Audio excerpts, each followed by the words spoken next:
Table of content yan. Alam ko yun eh. Ano yun? Yun. Para madali mong mahanap. Bagong klase. Ayan ang bagong klase. Bagong klase. Next. Unang salita.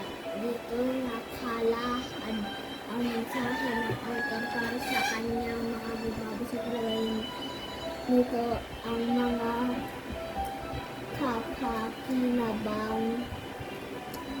Kapakipakinabang.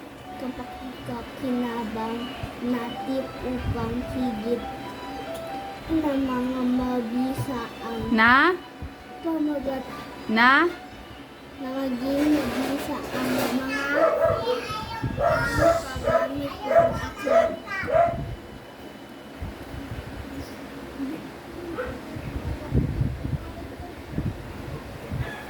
oh, next. Katawan ng aklat, ito ang pinakamahalagang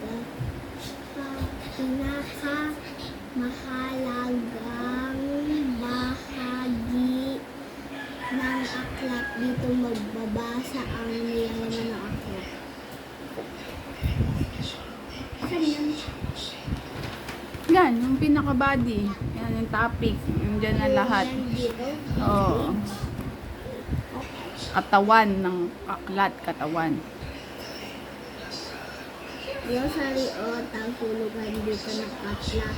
Ang mahirap na salitang ginagamit sa aklat at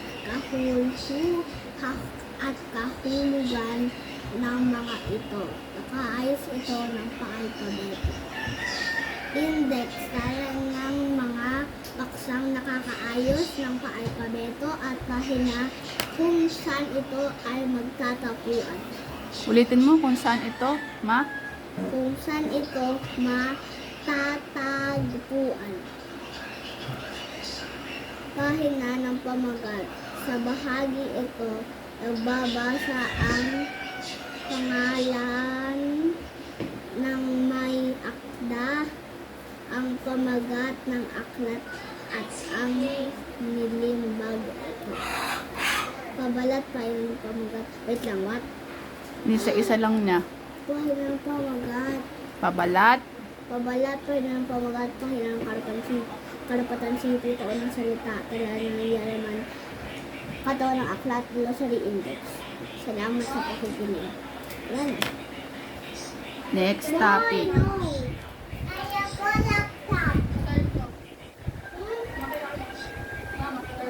Magsiswing kayo doon. Swing. Oh.